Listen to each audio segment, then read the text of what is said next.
I, 36, female, have been divorced for 3 years. I was married to my ex-husband, Jacob, 37, for 5 years, but then I accidentally found out that he'd been cheating on me for 3 years with not just one, but multiple women. So, yeah, that was the end of our marriage, and we haven't kept in touch. I took the house and a lot of money during the divorce, and his entire family loathes me. But they're nothing compared to how much my ex-mother-in-law, Dina, 56, female, hates me. After our divorce was finalized, she called me and ranted about what an evil B word I was for several minutes before telling me that she wished her son had cheated on me some more before I'd found out, and then hung up. So that's Dina for you. A couple of months ago, I started working at a new company and discovered somehow that one of my superiors is closely related to Dina, probably a first cousin or something of the sort.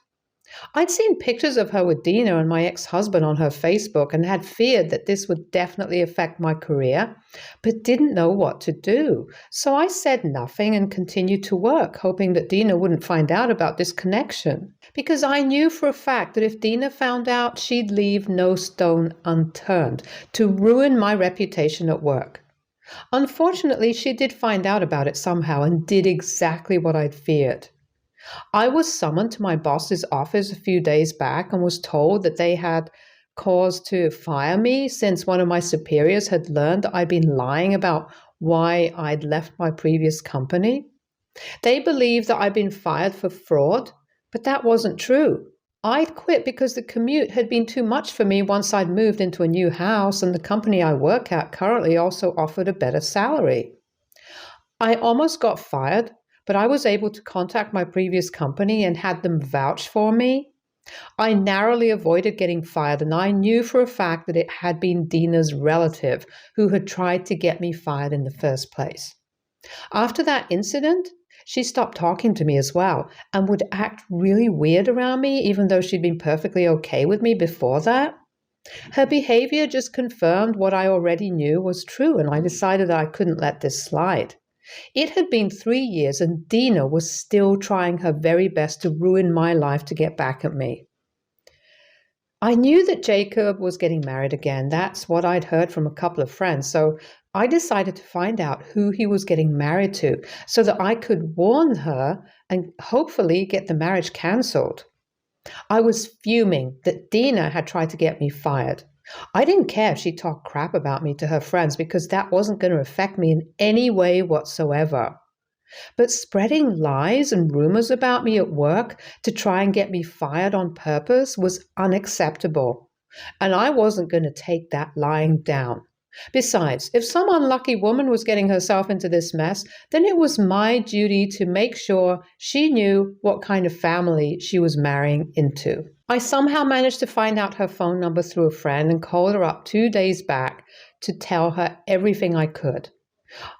I called her at a time I was sure my husband wouldn't be home, and sure enough, he'd left for work by 9, and she was at home by herself. But she didn't seem to trust me, and it appeared that the poor woman didn't even know that Jacob had been married once before.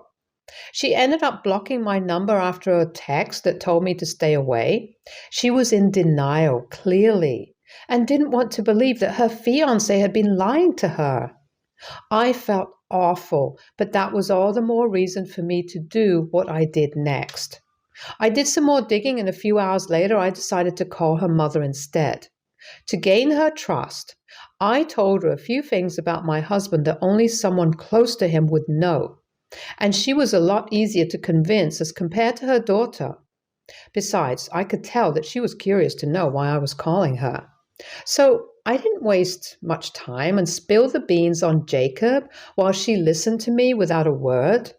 I kept talking for around 15 minutes and didn't spare any detail about my ex-husband's affairs, my ex-mother-in-law's vendetta against me, and how she'd recently tried to ruin my career as well. After I was done talking, I told her that I just thought that it was my responsibility to warn her, but whether or not she still wanted her daughter to go through with the wedding was up to them. I told her all I knew, and now the ball was in their court. She then thanked me in a really quiet voice and told me that she now knew what she had to do. That was really vague, and I had no idea what she'd have next. I didn't try to push further either because I did think that this was supposed to be their decision. I'd done what I was supposed to do, and I was hoping that they'd take me seriously and make sure the wedding didn't happen. Honestly, Jacob's fiance seemed pretty desperate to believe that he was an honest man, which is probably why she didn't even try to hear me out. I mean, if I was getting married to a guy and some woman called me up claiming to be his ex-wife, then I'd definitely be suspicious and at least hear them out. So her behavior was very strange and seemed like she'd been brainwashed into believing that Jacob was some great guy or whatever. I don't blame her for that because even I'd fallen for that trap earlier. Anyway, I didn't know what to expect, but a few hours ago I received several texts from Jacob's new number accusing me of ruining his life and being a sad, lonely monster who's out for him. So I'm assuming that the wedding has been called off. AITA for telling my ex-husband's new fiance about him and his mother? Update 1. Okay, so it's been a couple of days and I've spoken to Jacob's ex-fiance. She unblocked me and asked to meet me yesterday, and I agreed because I was ready to answer any and all questions that she had for me. Besides, she'd made me really happy by dumping Jacob, so I owed her this. We met for lunch yesterday and I learned a lot about her. So strap in, you guys, because this is going to be a hell of a ride. We'll call her Vanessa, and she turned 25 a few weeks ago. She used to work in the same company as my ex-husband, but then quit as soon as she got engaged because, brace yourselves, she's also pregnant. Surprise, surprise. Jacob had convinced her to quit the job and stay at home for the well-being of their child, and since she was 6 weeks in already, she didn't mind because she was already feeling pretty exhausted from work and she trusted Jacob. They'd been together for a year and he'd been good to her, so she didn't mind quitting the job and staying at home. She wasn't showing yet, so she'd managed to keep it a secret because she didn't want anyone to think that she got engaged because of the baby, even though that actually was the case. So far, Jacob had been a good fiancé and she didn't suspect anything, but a couple of weeks into their engagement, they'd thrown a party and some of his friends had gotten drunk and congratulated him on his second wedding. She was confused since he'd never mentioned anything of the sort. She asked him about it several times, but he managed to calm her down, saying that they were just joking to rile her up, and even though she wasn't satisfied with the answer, she put it out of her mind somehow. But then again, just last week, I called her claiming to be Jacob's ex-wife. And that totally freaked her out because that meant that Jacob had been lying to her and playing her for a while. And she'd been falling for it. She was pregnant and nobody even knew about it apart from her parents and her fiancé who had been lying to her all along. She also didn't have a job right now and was relying on Jacob to be with her, so that was another problem altogether. Initially, she tried to put this all out of her mind again and pretended that I'd never called, but then her mom called and confirmed I was telling the truth. So that was it for her, and she immediately packed up and left to go to a nearby hotel and just get away from his place somehow. She called off her wedding and broke up with Jacob through text and then blocked him since she didn't even want to hear any of his excuses. They'd been together for almost a year and he'd had several opportunities to come clean to her about his past, but he chose to lie and made her feel like an idiot. Not only that, but even after they got engaged, he didn't feel like he owed her the truth and still kept up the act. As for Dina, she'd been cold to her initially, but seemed to magically warm up to her as soon as she was told that she'd be having Jacob's baby, as if she was a grandchild dispenser and not a real human being with feelings. She'd even been willing to look past Dina's behavior and put up with her, but she couldn't just ignore Jacob's lying. Even if he had actually turned a new leaf and wasn't a serial cheater anymore, he'd still lied to her for months and had even put her in a situation where he was in control by convincing her to quit her job and live with him. He could play the good guy all he wanted, but now she knew that he wasn't so. She'd even explained her reasons in the text that she'd sent him, but he'd still called her from another number, presumably the same one that he used to text me and accused me of ruining his life with, and kept asking her why she was acting this way despite knowing exactly why. They even got into a huge fight on call, and he told her that she could leave him if that's what she wanted, but she had no right to take away his chance to become a father. So currently, she's looking for a lawyer and also a job that'll be less strenuous than the one she previously had, because she used to work 60 hours a week, and it used to tire her out even before she was pregnant. So after she found out, she knew she needed something a little less tiring. And that's why she'd wanted to meet me, because she didn't really know who to talk to about all of these problems, since she didn't have any real friends here, and the ones that she didn't know about her pregnancy at all. The poor girl almost had a meltdown while talking to me, and I could tell that the stress was getting to her. Nobody can get through something like this without a friend, and she didn't have any here, since she'd only moved here for work a few years ago. So I decided to step in and be the friend that she needed. I offered to let her stay with me because obviously a hotel would be dead expensive for her, and she'd need a lawyer as well, so she definitely couldn't afford to waste any money.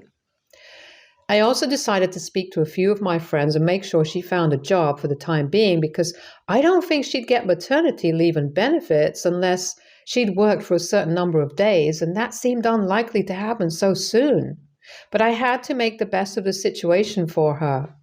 I'd already made up my mind that if the situation worsened and she seemed to need help with her finances as well, then I'd do that for her too. I remember how scary and intimidating it had been for me during my divorce because of the sheer amount of paperwork and expenses that a divorce case involved. And Vanessa's situation was even more complicated than that. So she'd need all the support she could get, be it financial or even emotional. And I was ready to be there for her. She seemed a bit hesitant, but I reassured her that she'd be completely fine with me and she could trust me. So now she's living with me and I'm helping her to look for a lawyer and a job. I haven't heard from Jacob yet, but I'm sure that he'll totally flip out on me once he finds out what I'm doing for her. But I don't care. I'm going to do whatever I want, and I don't owe him any explanation. He's a disgusting liar, and he's never going to change. So I'm going to do all that I can to make sure he suffers the consequences of his actions. Update 2. Hey guys, Jacob somehow found out that Vanessa had been living with me, and he showed up to my place last night. It was scary, but we're safe, and that's what matters the most. I don't know how he managed to track her down, but I'm grateful that I happened to be with her when he did find her, because he was livid. I'd refused to open the door and let him in when I realized it was him, but he didn't leave and kept yelling at me to let him speak to his wife. They weren't even married yet, so I don't know why he was acting as though she actually was his wife. Vanessa didn't want to speak to him at all, so I told her to hide in the bedroom because I didn't want to stress her out. I argued with Jacob and told him that he needed to leave us alone or else I'd call the cops. He left, but he did tell me that I was making a huge mistake and that I'd pay for what I've done. Like hell I will. I wish I could move houses, but it's just not practical for me right now, so I'll just have to take some extra security measures and make sure he knows that I mean business. On the legal front, we found a lawyer for Vanessa, and she's going to file for full custody of the child in the future because she absolutely doesn't want anything to do with Jacob anymore. So co-parenting and joint custody is out of the picture. We gave up on finding her a job, though, since she's really mentally and physically exhausted. She has some health issues that are causing her a lot of inconvenience, so going back to work is probably not the best option for her right now. She doesn't have to pay for rent or other stuff since she's living with me right now, so that's all right. But she still has to cover the cost of the lawyer, and it just won't be a good look for her in court if she's filing for full custody to raise her child on her own, but doesn't even have a job. We'll just have to wing it, I guess. Her parents are sending her money for now, and that's how she plans to pay for the lawyer, some from her own savings and some money borrowed from her parents. She also has to pay for her medical expenses, and that's another bill to cover. Honestly, I'm stressing out for her, so I don't even know how she must be feeling. She's doing her best to put on a brave face and hold it together, but I can tell that underneath it all, she's really struggling. I just hope it doesn't take a toll on her health or the baby's health, since she's already in a delicate place health wise. I've offered to cover her medical expenses, but she refused it, saying that I'm already doing way too much for her, and that really touched me. I guess I have a soft spot for her since I even have a little sister who's just a couple of years older than her, and I would definitely have gone above and beyond if she's ever landed in a situation like this. Hell, I probably would have even knocked out the guy who put her in that situation. And even here, I still would very much like to do that, but unfortunately, that'd get me arrested. Surprisingly, I haven't heard a word from Dina yet, which is strange because I can't imagine her missing a single opportunity to make my life worse. I'd thought that this would lead to complications at work, but I guess my superior has also realized that Dina was just out for revenge and had made her look like a total fool in front of the bosses just for her own selfish reasons. She's kept her distance from me since then, which is good. Update 3.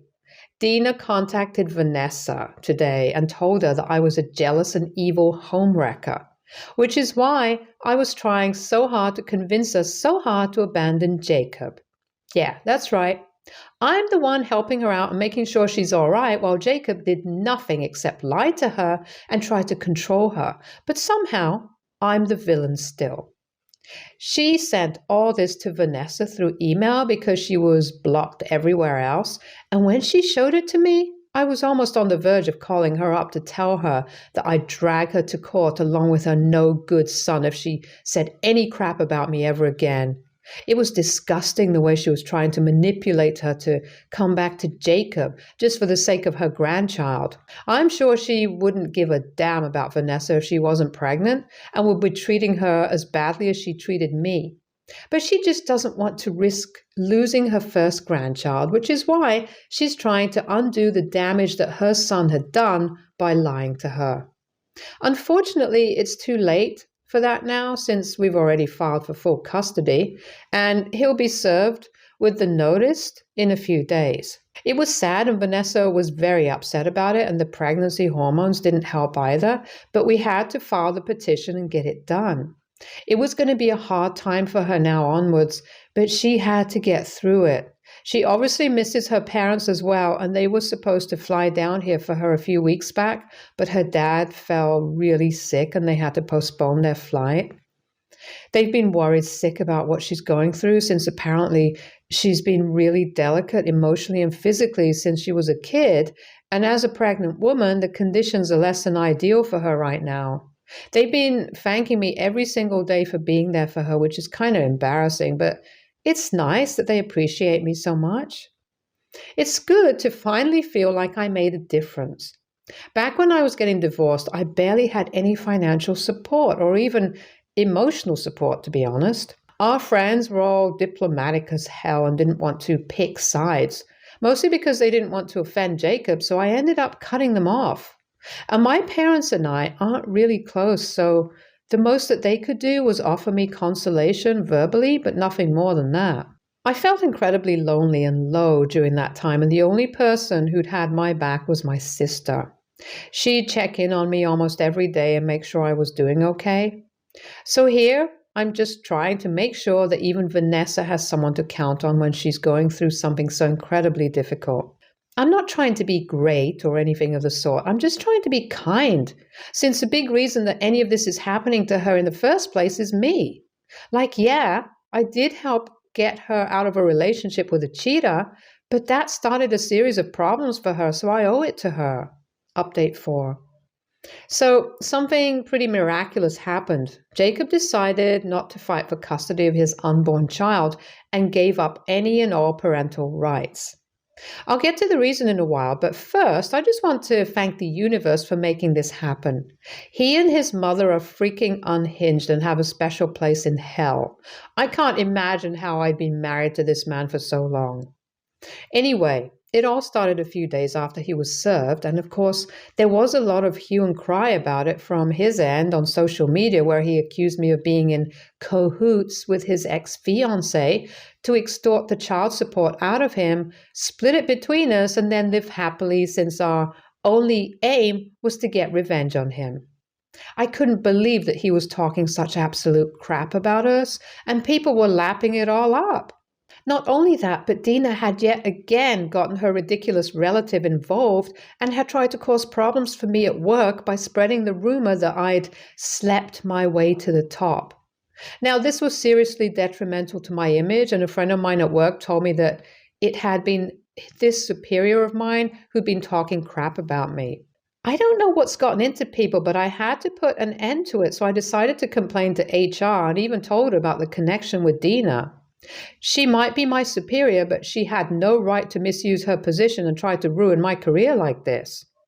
I don't know what's going to happen to her next, and neither am I interested in finding out. I'd had enough of their bullcrap by this point, so I decided to do the same thing that they'd done and posted the entire story on social media, including how Jacob had been a serial cheater and a pathological liar, and his mother had tried to spread lies about me to ruin my career. Now that they'd had a taste of their own medicine, they realized that it wasn't very pleasant because they ended up getting a lot of hate from Vanessa's friends and even some of mine as well. They couldn't take that and ended up taking their post down and called up Vanessa from yet another number to demand that we take down ours as well. But she refused, and they got into a huge fight, which ended with Jacob doing exactly what I'd known he would do eventually. When he realized that throwing temper tantrums wouldn't get him anywhere anymore and we were beyond his control, he told her that she was on her own now and that he didn't want anything to do with her or the baby, which is good for us, since that's exactly what we wanted anyway. We just have to wrap up all the paperwork and then they'll be done. This means no child support, but she's okay with that because she's going back home to live with her parents anyway, and they'll help her out.